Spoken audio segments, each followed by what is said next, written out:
y'all, welcome to part 4 of the tissue culture series. Today I'm going to be teaching you guys how I acclimate these little plantlets in vitro.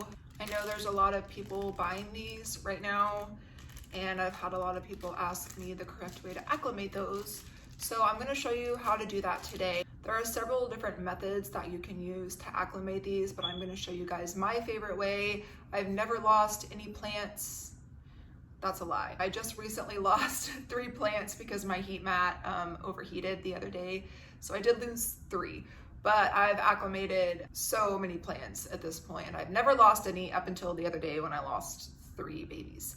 But I feel like this method is probably the most effective and the safest way to acclimate your tissue culture plantlets, but you can kind of just play around and see what works best for you. I did speak with my supplier and she gave me the okay to give you guys her information. So I get my plantlets from an Etsy store called Plants Me Too. I will leave a link to her store in the description box so you guys can check her out. I haven't had any issues with her. She's been really great to deal with. I've ordered from her 4 or 5 times now and I haven't had any issues. So if you don't know, these are what the little plantlets, oh, I can't see. These are what they look like. They just come in this little bag. You can see right here, these are white nights and it says white nights and there's 10 of them. Sometimes they come rooted, sometimes they don't, but it doesn't really matter. You can still acclimate them. You can still put them directly into the soil without any roots. It's not a big deal. If you do plan on purchasing these and you want to put them back into tissue culture, I will say that these don't always come sterile, so you do need to sterilize them. I'm gonna have a whole separate video on how I do that process, but just so you know, these don't always come sterile.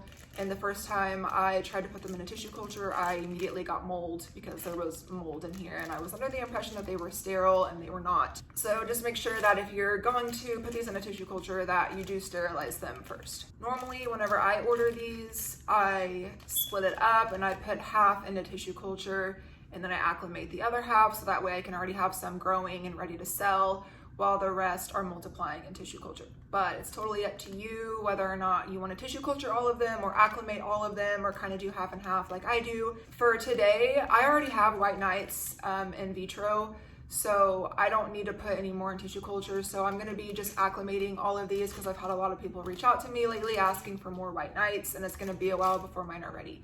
So these will all be going into the trays today and I'm not gonna ramble anymore. I'm gonna just get right into the video. I do have the beer pong table making an appearance again today, so just bear with me here. Okay, so I hope you guys can see. It looks like you can, but just bear with me.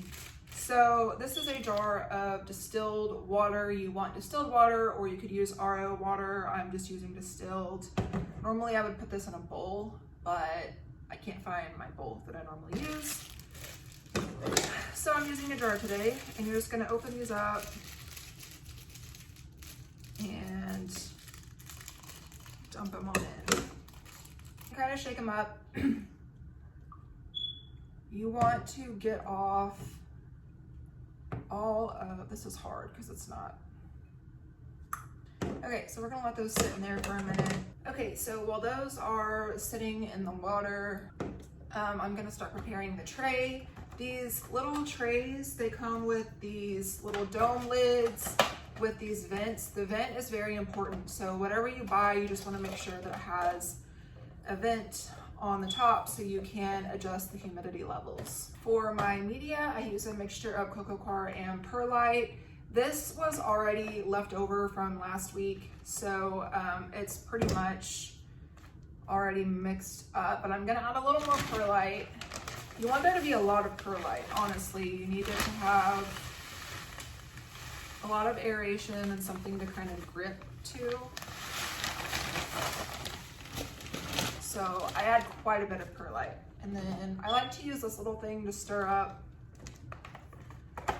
the soil. It works really well and I don't get dirt in my fingernails because that drives me crazy.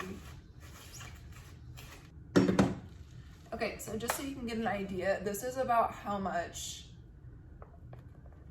how much perlite I put in with the soil. Like I said, I use quite a bit. So you can kind of just play around. I don't really know the exact measurements. I just eyeball it every time, but it's quite a bit of perlite. So, and I'm just gonna dump it into the tray. I like to fill the cells all the way up to the top. Usually I would do this at my desk, so I'm not making a mess all over the carpet. But for this part, I like to pack it down pretty tight because you're gonna want something to support plantlets since they're gonna have very little to no roots. So I just like for it to have a pretty firm base. Okay. Now I'm gonna take distilled water and I'm just gonna pour some into each of the cells.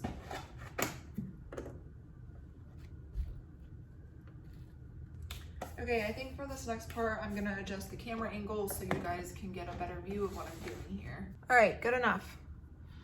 So, here's our little plantlets. They're gonna come kind of stuck together and you've gotta pick them apart.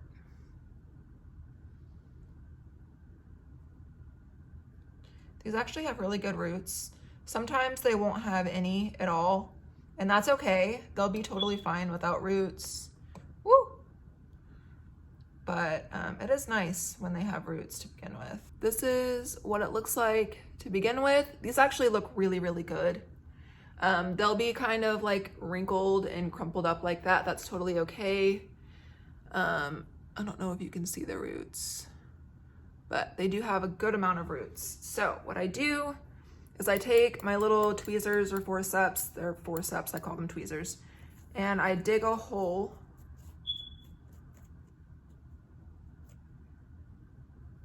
and then I just take it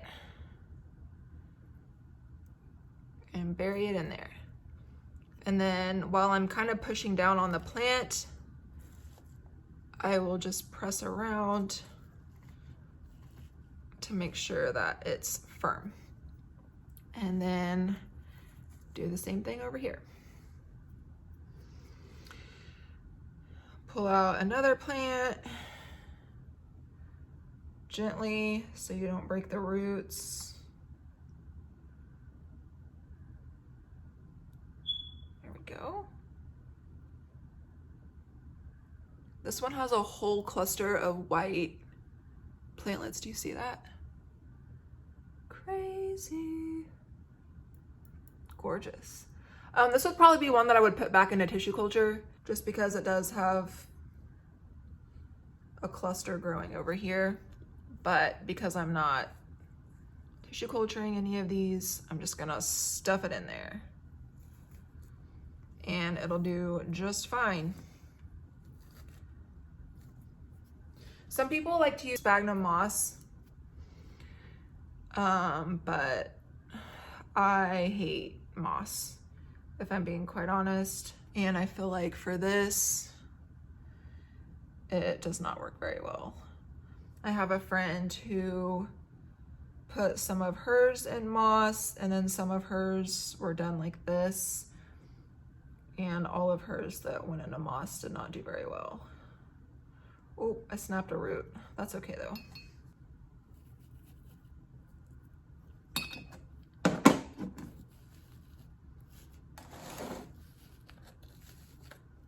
All right, so I'm gonna just continue doing this for the rest of the tray. Y'all, I had a DoorDash coffee because I'm so tired and I didn't have time to go get any. I did wear full pants today. I feel like my legs were giving main character energy in the last video. They were a little distracting. When I got dressed that day, I wasn't really expecting to work on the floor. I was gonna try to record at my desk. So I was like, oh, these booty shorts are fine. Because I didn't think my legs were gonna be in the video and I didn't even think about it until I went back through and I was editing it and I was like,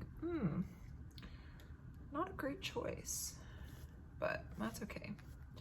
These look really, really good. Like, this is probably the best batch that I have ever received. Good job, Alice. They look great. The coloring is gorgeous. I have so many people that have been waiting for a long time for these. You want to make sure that you're really pushing around the edges in the soil, because that's going to push everything together, give it something to grip to. Also, when you get like these little things, I'm not gonna lie, I'm gonna acclimate that. Normally I would put it in tissue culture. Like if I were sorting out some of these to put in, I would stick it in my tissue culture pile. But you can acclimate little tiny things like that and they'll still grow. So don't lose these, don't throw them out. You can acclimate those. Usually I just wait until the very end because there might be a few of them and I'll put them all in the same cell together so they don't take up a whole cell. So I'm just gonna stick them to the side for now. But yes, always save those little tiny guys because you can tissue culture them. I actually have the best luck. The only white knights that I was able to save from tissue culture it started out as a little guy like that. And I stuck it in and it was the only one that actually made it and didn't die from contamination. That was back when I wasn't really, that was my very first experiment, my first go with tissue culture, so I did lose some of them. But yeah, always save those little guys and either put them in tissue culture or you can even acclimate them. I am obsessed with the quality of these plants. I know I keep saying that, but wow, these are gonna look great. Same thing like with this little guy. I don't know if you can see that, but this can grow roots. So we're gonna put him in the same little cell with our smaller guy over there. And that would also be one that I would put in tissue culture. And as you can see, it looks like I got a little more than 10. Sometimes you'll get more than 10, which is great, especially if you count the little pieces that break off. I think I got 11. There might be, there's either 2 or 3 in here. I think there's 2. This would be one that I would put back into tissue culture because it does have some clusters growing down on the bottom. That's something that I look for when I'm picking out the ones that I'm gonna tissue culture. It's still fine to go ahead and acclimate it. It's not a big deal, but that is something that I look for when I'm deciding which ones to keep out and which ones to put back. Try and get off as much of the jelly as you can. This one has a pretty wide base, so we're gonna make this hole kind of wide. Oh, wait. I was right, this is 2. Okay, so I'm gonna put that small guy in. The roots over here are long. I'm gonna try to grab these roots and stuff them down in there. You really wanna pack them in. Normally when you're planting, you don't wanna pack them in, but with these guys, you do. Okay, so you can see I've got these 3 little guys over here. So I'm gonna make sure this is packed down. And I'm gonna poke a little hole. Start with this guy.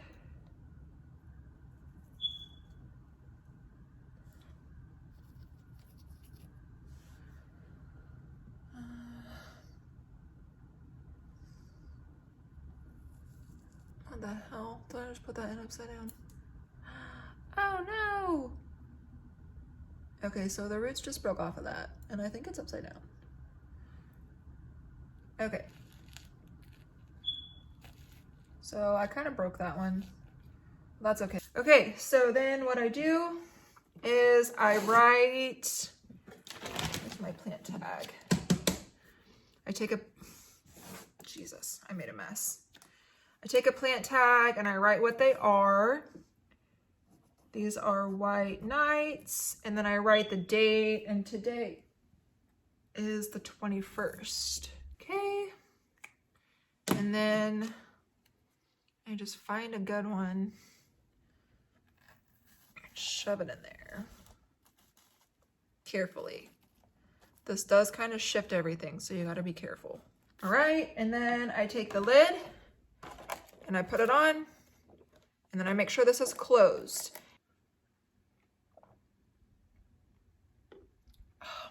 That's good.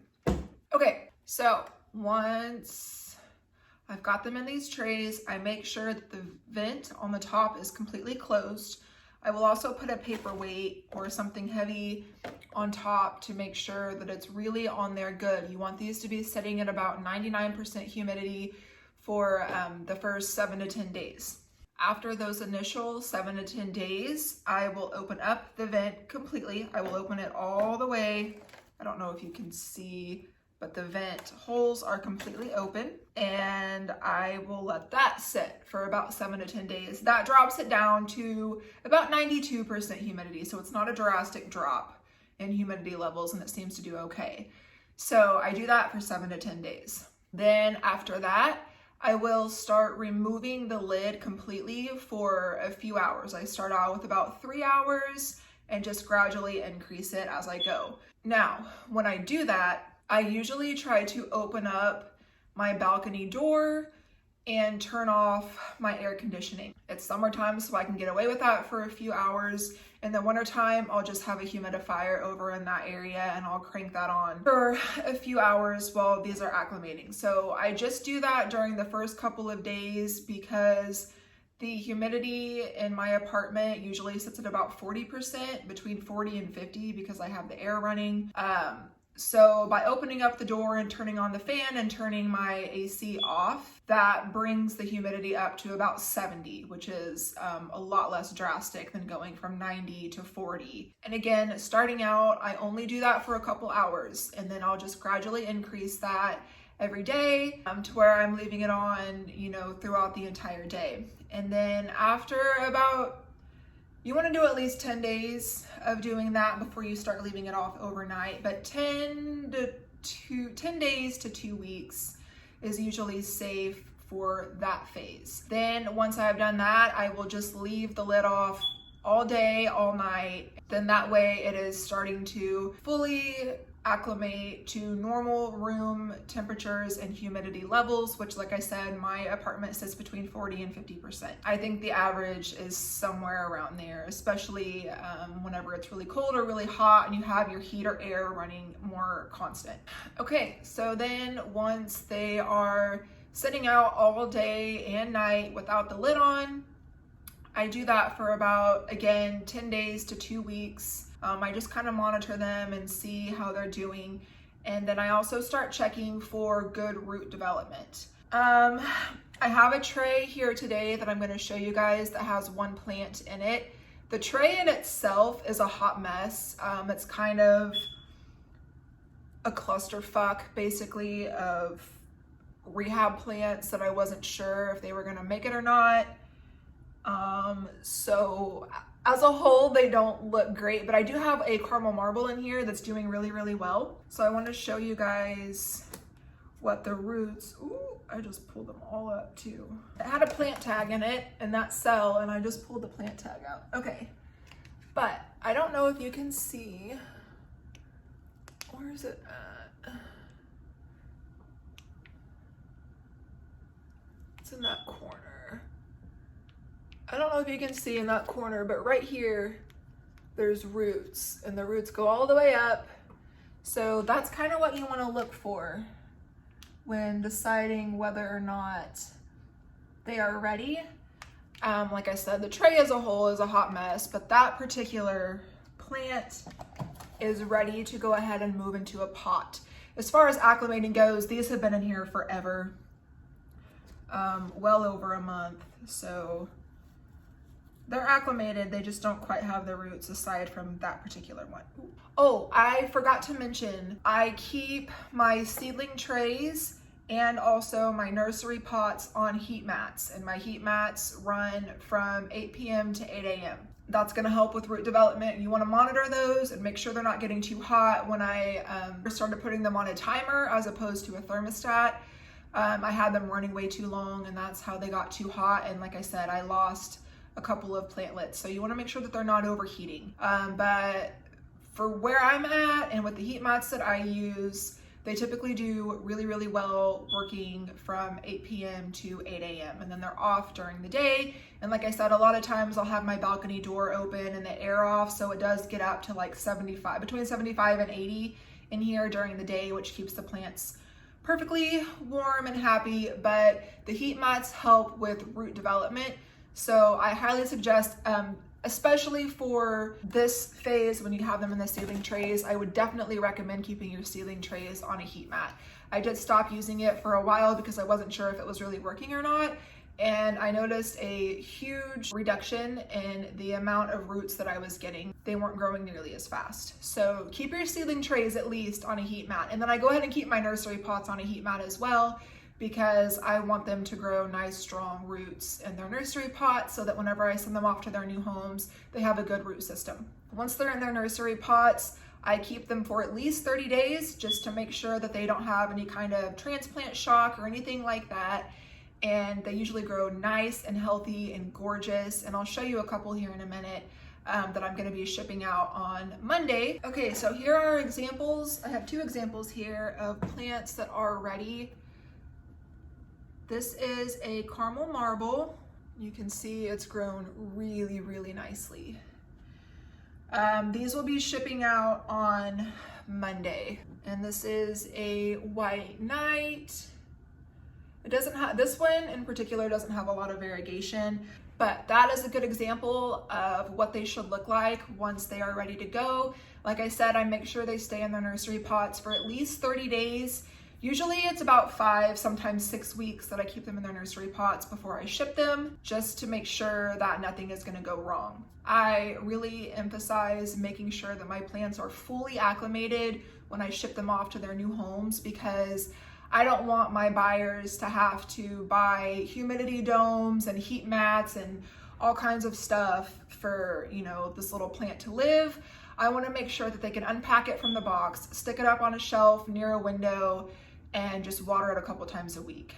I know a lot of people send out their plants before they're fully acclimated, and then you have to keep it, you know, in a humidity dome, and you have to do all these extra high maintenance steps. And I just don't like that for my buyers.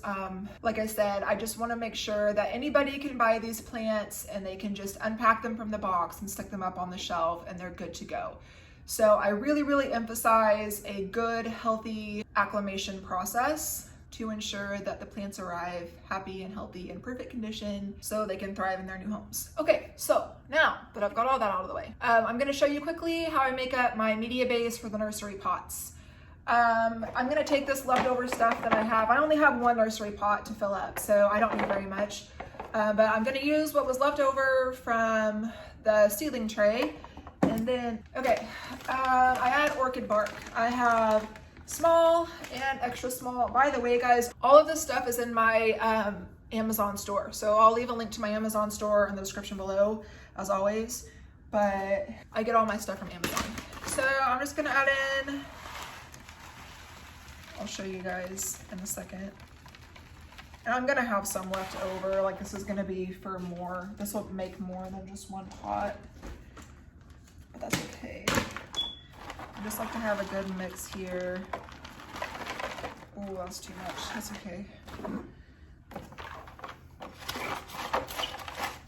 And then I add in my fertilizer. This is the one that I use. Again, I'll link my Amazon store. I just sprinkle some of that in there. Stir it up. Systemic, you probably should measure this out. I can eyeball it at this point. I'm pretty good at that now because I've been doing it for so long. I'm just gonna sprinkle some of that in there. And then I just mix it up. Ooh. Make sure it's all nice and mixed. And then this is what it looks like. I don't know if you guys can see, but there's small and extra small orchid bark chunks in there, and that's gonna keep it nice and airy so that we don't deal with root rot. And then I just dump it in. I like to fill it up. On these, they have this little lip right here, and I usually fill mine up to the lip. And then I just make a hole similar to how I did with the seedling trays, but just much bigger holes. About the size of the cell that the plant is currently in. Then I'm gonna take my little plantlet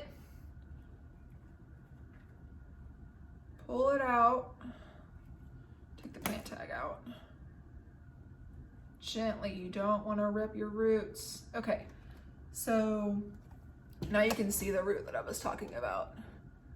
Oh, my hands are shaky, too much caffeine. But that has nice, good roots. This is ready to go in a pot.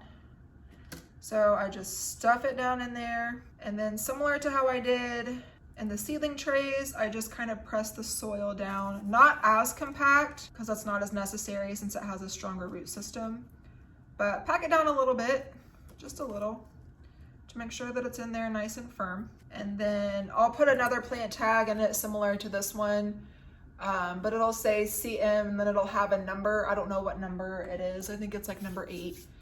But I have a number system that I go by. But anyways, I put a plant tag in there, and then once someone buys it, I just write their name down the side of the plant tag like you saw on the 2 that I showed you earlier.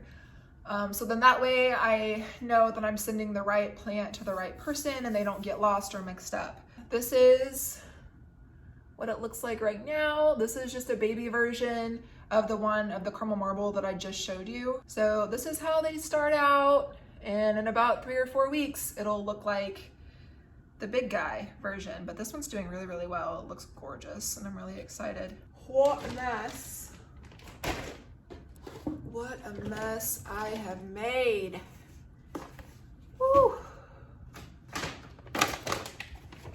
Okay, y'all, so that sums up my whole acclimation process. I hope that was helpful for you guys. I'll do a separate video showing you guys how I take explants from my tissue culture containers, because that's a slightly different process. But for those of you who are just buying the little plantlets in vitro, this is how I do it, and I hope it was helpful. I hope you guys kind of understand a little bit better how it's done and how it works, and hopefully nobody loses any more plants, because that is really sad. But yeah, I'm not quite sure what I'm gonna be doing for my next video. I am gonna be doing a transfer video soon where I show you how I take these plantlets and I sterilize them and put them into tissue culture, and how I use my transfer box. But I don't think I'm gonna have my next order in time to have that up by next week.